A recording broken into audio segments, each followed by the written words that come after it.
Hello mga ka-jobs, welcome to my channel. Lunis ngayon, maulan na Lunis ngayon, pangit ang weather.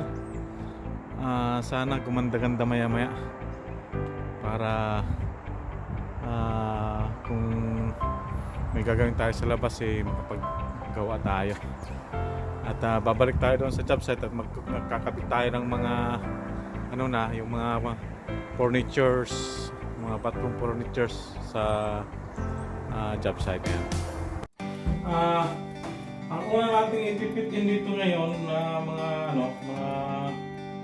bathroom furnitures o mga bathroom fittings is yung shower enclosure.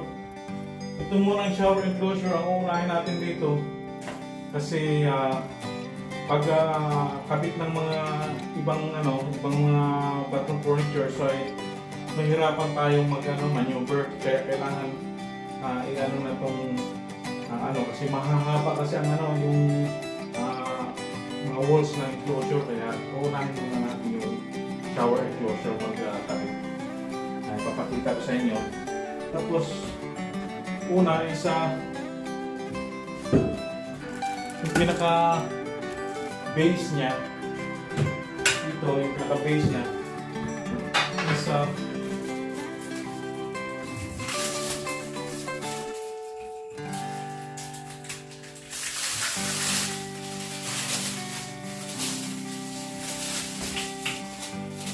ganito.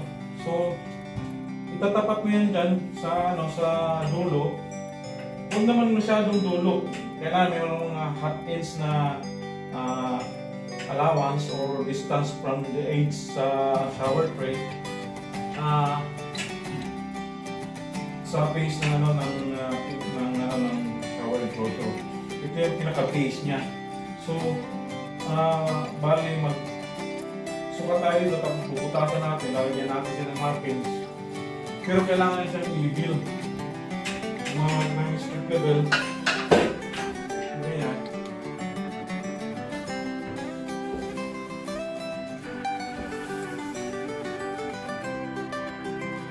Okay, yan siya. So, level na siya.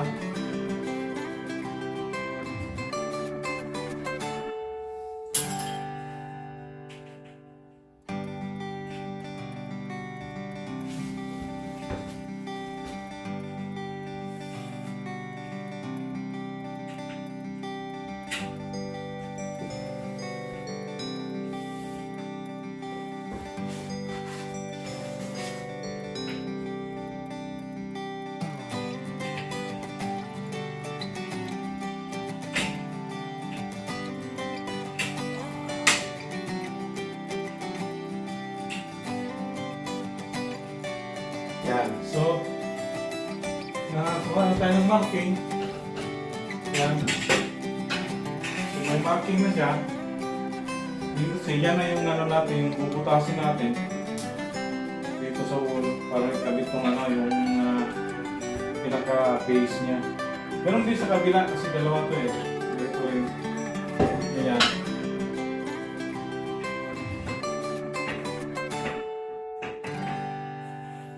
Yan, tapos lagyan nyo ng strip edge level.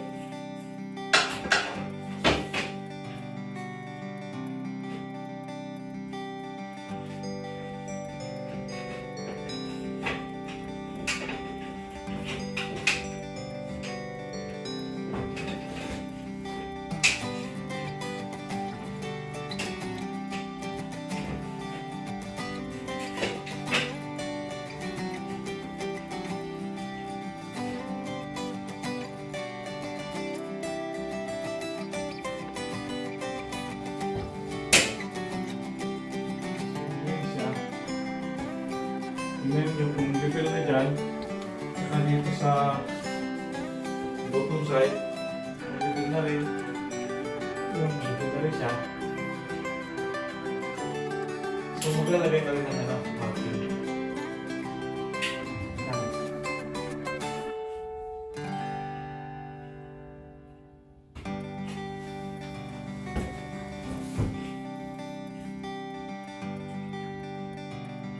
Yan.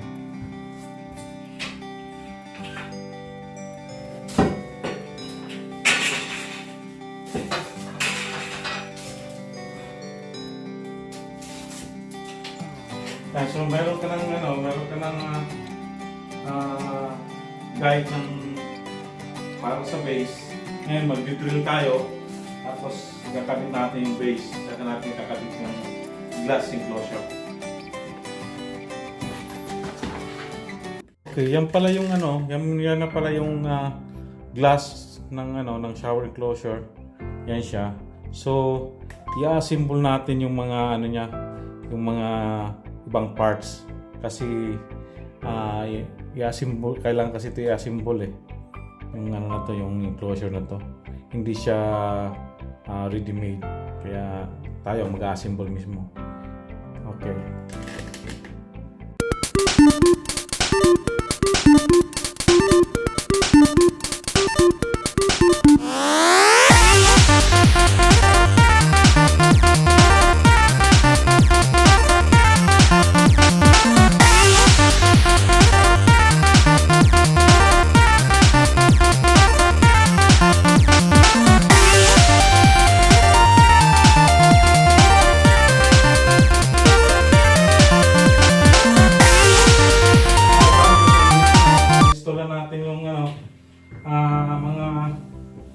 Base niya, yung mga base ng shower enclosure. So, next step natin is kakabit natin yung first glass wool dito. Yun ang uunahin natin, yung first glass wool niya. Okay, yung symbol ko kanina. Okay.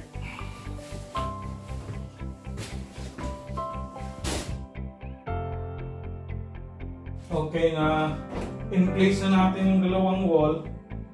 Ang next na step natin is yung maglalagay tayo ng corner nito dito sa pinakababa niya. Yan, sa pinakadulo doon, yan. At saka sa pinakataas naman doon. Yan. Lalagyan natin siya nitong mga corner. Pero kailangan i-drill siya kasi wala siyang butas. Kailangan i-drill kasi siya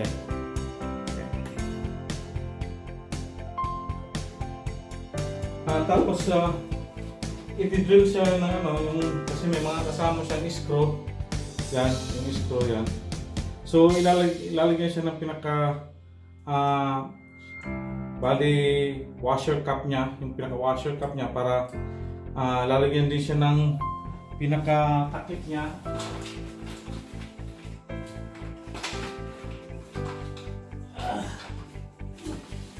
Ito, pinakatakip niya mamaya, itatakip siya dyan para hindi siya kalawangin yung yung screw. Yan, bali tatakip siya dyan, ganyan. Mamaya, tatakpan siya para hindi magkalawang, hindi kalawangin yung screw niya. Yan ang purpose ng pagko-cover ito. Kasi shower kasi ito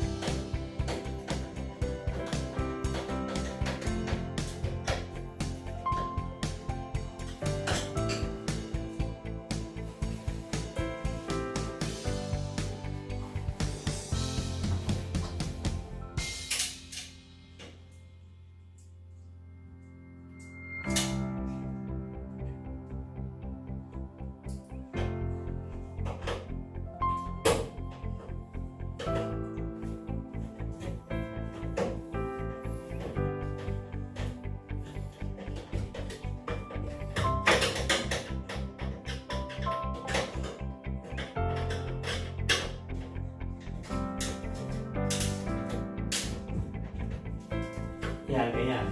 Tapos, ilalagay itong pinaka-cover top niya. Yan, ganyan.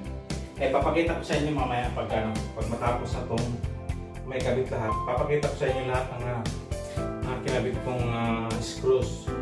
Kasi lalagyan natin ng mga cap yan. Mga cover cap.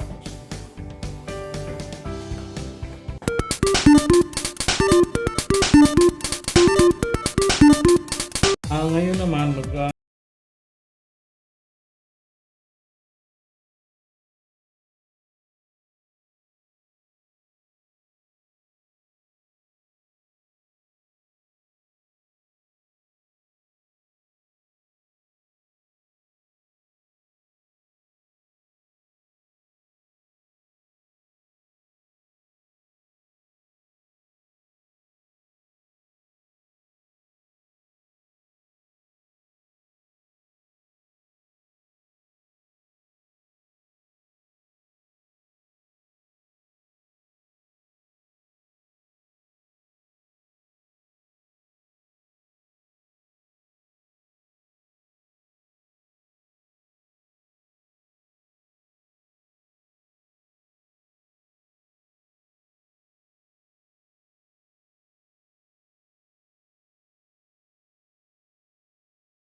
Ayan, naikabit na natin yung dalawang slide door.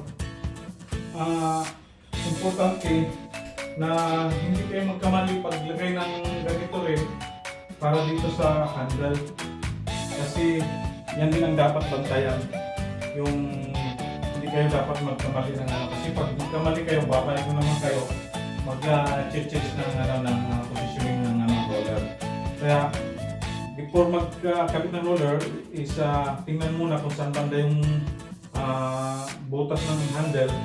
Tapos yun ang ipaplastara yung pinaka-roller niya. Yan. Tapos maglalagay tayo ng handle at saka yung rubber seal niya rito.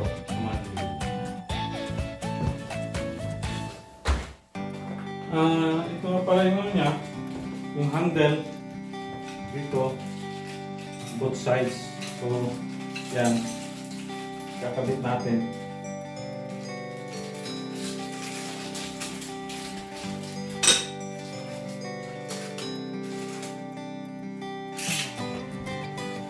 Ingatan nyo na hindi yung mawala yung yung pinaka cover niya. Ito yung pinaka cover ng bali screw cap na rito sa handle. Kasi pagkatapos ng magkabit ng screw, kakaber kasi dito eh. Yan, kabiran yan dito. At saka itong may butas dito yung sa loob, yung wala sa labas para malinis tingnan.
Hindi mo mai-shoot yung isa mamaya pag mahigpit na siya.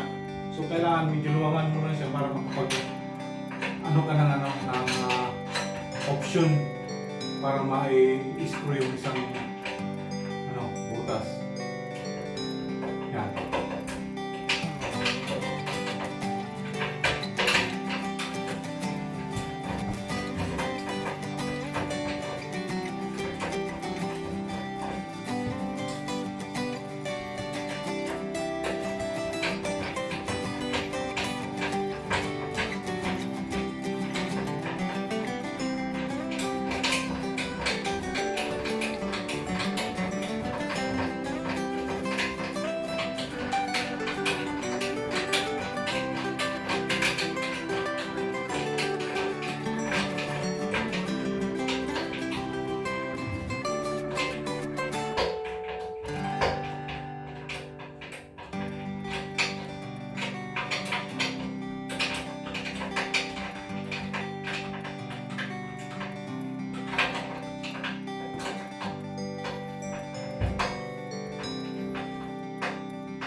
Huwag mo lang siyang masyadong higpitan din kasi pag higpitan mo siya ng gusto, para kasi mag-crack yung glass mo.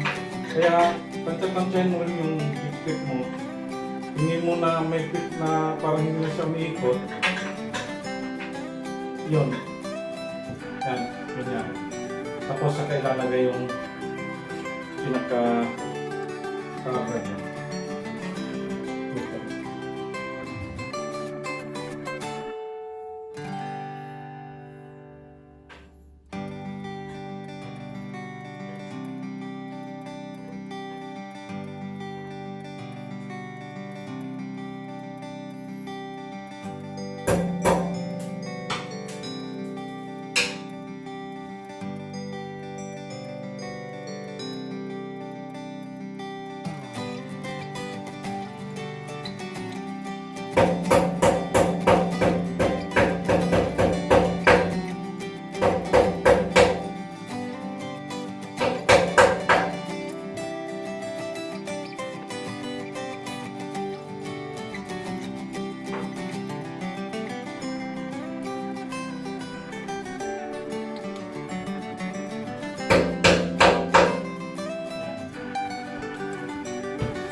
Mamaya papakita ko sa inyo yung buong yung mga na-cover na para malinis siya tingnan.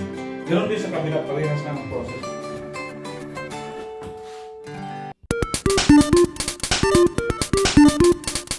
Yan, tapos na.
Siya, ito na.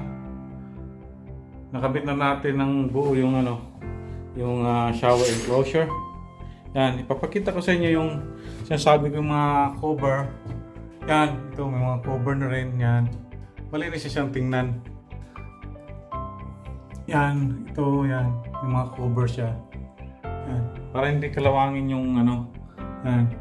Para hindi kalawangin yung mga screw sa buong Tapos ito yan, yung sinasabi ko na cover sa loob ng ng handle, yung screw yan.